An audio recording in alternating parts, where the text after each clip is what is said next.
En este video, el programa de medicina de la Universidad del Magdalena presentará la homeostasis de la glucosa enfocada en su bioquímica. Hay que aclarar que el contenido de la glucosa, tanto en las células como en el organismo completo, depende de su ingreso, síntesis y consumo. Este flujo se encuentra regulado por señales que son generadas en respuesta a los cambios de estado energético. Entonces, a nivel orgánico, la sensación de hambre y saciedad está modulada por el hipotálamo, y esto va a desembocar en la producción de neuropéptidos que estimulan a órganos como el páncreas, el intestino y el tejido adiposo.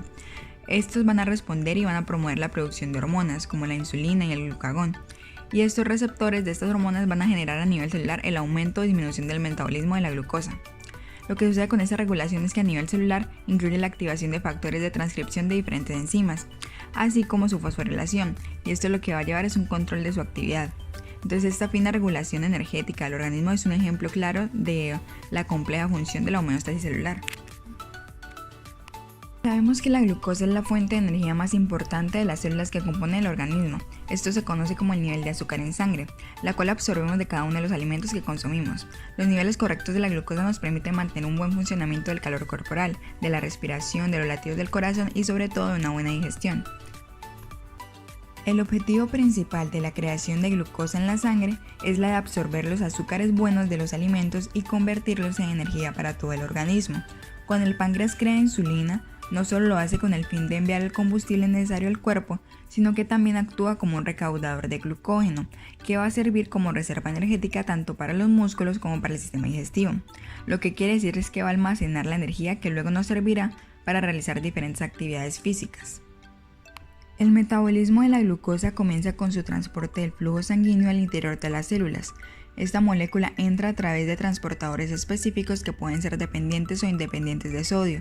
El transportador dependiente de sodio es característico de tejidos epiteliales tales como el epitelio intestinal. Los transportadores de glucosa independientes de sodio constituyen una familia de proteínas transmembranales. Estas son llamadas GLUT y se diferencian básicamente en cuanto a su ubicación tisular.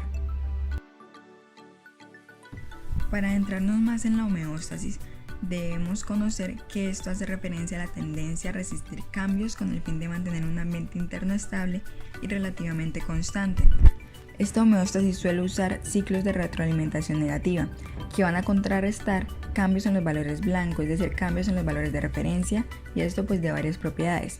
En contraste a esto, a los ciclos de retroalimentación negativa, surgen los ciclos de retroalimentación positiva, que lo que van a hacer es amplificar los estímulos que los inician. Esto, en otras palabras, significa que van a alejar el sistema de su estado inicial. Un estado posabsortivo es un periodo metabólico que se produce cuando el estómago y los intestinos están vacíos. Durante un estado posterior a la absorción, las necesidades energéticas del cuerpo se satisfacen a partir de la energía previamente almacenada en el cuerpo. Este estado generalmente se alcanza de 4 o más horas después de consumir los alimentos, y generalmente durante la noche y la mañana antes del desayuno. Una vez que se agotan los nutrientes en el estómago y los intestinos, el cuerpo vuelve a un estado posabsorbente durante el cual los combustibles almacenados en el tejido corporal satisfacen las necesidades energéticas. Una vez que se alcanza un estado posabsortivo, el cuerpo comienza a convertir la grasa en glucosa. Una vez que se agotan las reservas de grasa, el cuerpo comienza a sintetizar proteínas a partir del tejido muscular. A medida que disminuye la glucosa en la sangre, la velocidad a la que el cuerpo secreta la insulina disminuye y el páncreas comienza a secretar glucagón. La homeostasis depende de ciclos de retroalimentación negativa. Por lo tanto, todo lo que interfiera con los mecanismos de retroalimentación puede alterar la homeostasis, y generalmente lo hace. Y en el caso del cuerpo humano, esto puede conducir a enfermedades, como las siguientes. Encontramos la diabetes, por ejemplo, que es una enfermedad causada por un circuito de retroalimentación descompuesto en el que participa la hormona insulina. El ciclo de retroalimentación que se descompuso hace que sea difícil o imposible que el cuerpo disminuya una glucemia alta hasta un nivel saludable. Puede identificarse como cualquier resultado mayor a 140 mg sobre decilitro de glucosa, y esto significa que tenemos la glucosa alta.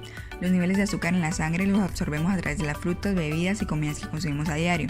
Un número alto puede desarrollar esta diabetes, y el aumento de azúcares puede ser debido a varias causas, que se puede encontrar como el consumo excesivo de carbohidratos, una vida sedentaria, efectos de medicamentos como esteroides, un periodo menstrual, el embarazo, cambios hormonales, entre otros. Otra alteración que se puede presentar es la hipoglucemia, y la hipoglucemia hace referencia a un bajo nivel de glucosa en la sangre, es decir, por debajo de 70 mg sobre decilitro. El bajo nivel de azúcar en la sangre es común en personas con diabetes que están tomando insulina u otros medicamentos para controlar esta enfermedad. Sin embargo, muchos otros medicamentos para la diabetes no causan un bajo nivel de azúcar.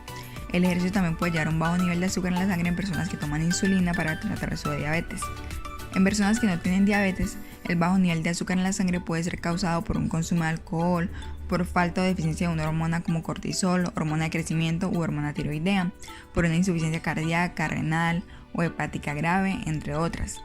Y sus síntomas se presentan como visión doble o borrosa, latidos cardíacos rápidos o fuertes y sentirse irritable o actuar agresivo. También puede sentirse nervioso, puede tener dolor de cabeza, hambre o convulsiones. Ahora, para aclarar mejor este tema, debemos mencionar quiénes regulan la glucosa. La insulina es un polipéptido que desempeña diversas funciones anabólicas. Entre la más importante es incrementar el almacenamiento de glucosa, ácidos grasos y aminoácidos. A su vez, su exceso causa hipoglucemia, representada en una crisis convulsiva y coma, y su deficiencia ocasiona diabetes mellitus, representada como una hiperglucemia a largo plazo. Además, esta es secretada por las células beta pancreáticas de los islotes de Langerhans. Después de ingerir alimentos, la concentración en sangre de glucosa aumenta. Esto estimula a las células beta del páncreas para que secreten insulina. Esta va a actuar como una señal que activa a las células del cuerpo, tanto adiposas y musculares, para que capten la glucosa y la usen como combustible. A su vez, la insulina provoca que el hígado convierta la glucosa en glucógeno, que es una molécula de almacenamiento. Ambos procesos retiran el azúcar en sangre, con lo que disminuye la concentración de azúcar sanguínea, se reduce la secreción de insulina y todo el sistema vuelve a la homeostasis. Es preciso hacer hincapié en que el GLUT4 va a actuar en el miocardio y en el músculo estriado y en el tejido adiposo como un transportador de glucosa. También tenemos lo que son los receptores de insulina y glucosa, que son un grupo de diversas proteínas que ayudan a la captación de estas moléculas. Entonces, el KPN1 ayuda a la reabsorción de las grasas, el ENPP1 permite el paso de la insulina al interior de la célula, el IRS recibe la insulina, la fosforila y la utiliza para activar el GLUT4 y el GLUT4 permite la entrada de la glucosa a la célula. Es preciso resaltar que algún tipo de mutación en las proteínas IRS, el receptor de insulina ENPP1 y el GLUT4 puede ocasionar diabetes mellitus tipo 2. El glucagón, una hormona producida por las células de los islotes del páncreas, específicamente por las células alfa, es el encargado o es uno de los encargados en regular la producción de glucosa a nivel hepático. Su función radica en la generación de glucosa en respuesta a bajos niveles de la misma en sangre, es decir, en un estado hipoglicémico. Esto por medio del desdoblamiento del glucógeno en un proceso conocido como glucogenólisis.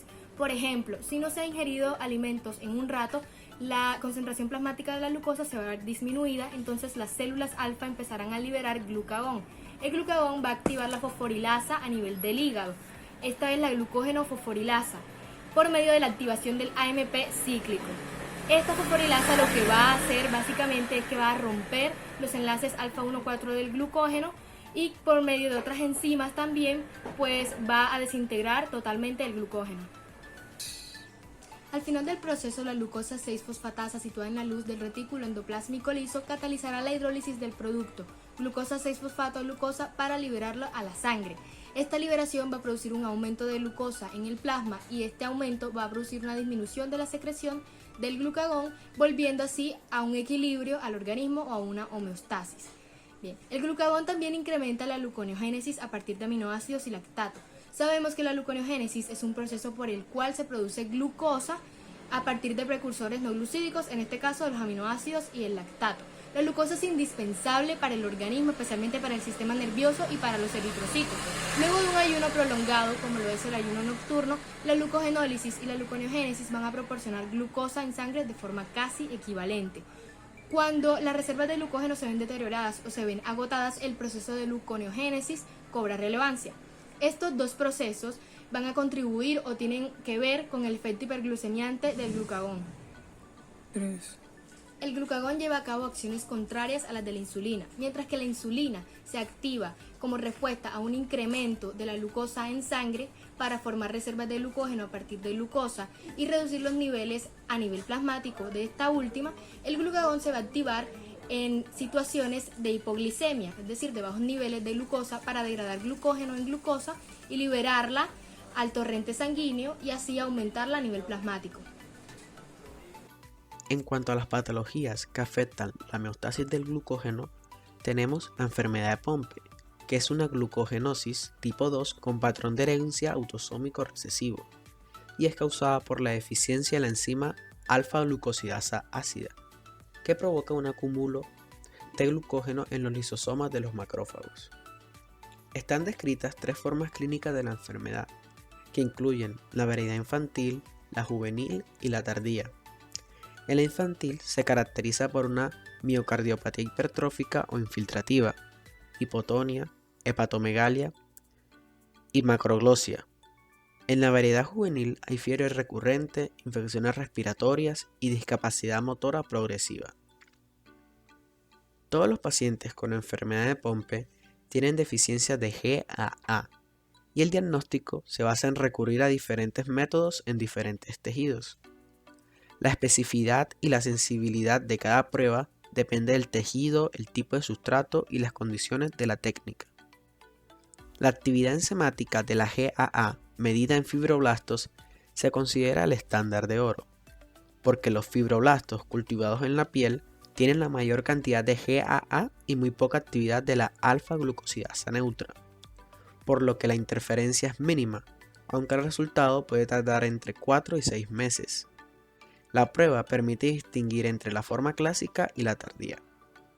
En cuanto a las intervenciones terapéuticas, tenemos que recordar que la enfermedad de Pompe es un trastorno multisistémico, por lo que los tratamientos e intervenciones deben realizarlos un equipo interdisciplinario, que incluya un audiólogo, cardiólogo, gastroenterólogo, genetista, neumólogo, neurólogo, nutriólogo, un médico rehabilitador, un ortopedista, un otorrinolaringólogo y varios terapistas, como pueden ser respiratorio, físico, ocupacional y uno de lenguaje.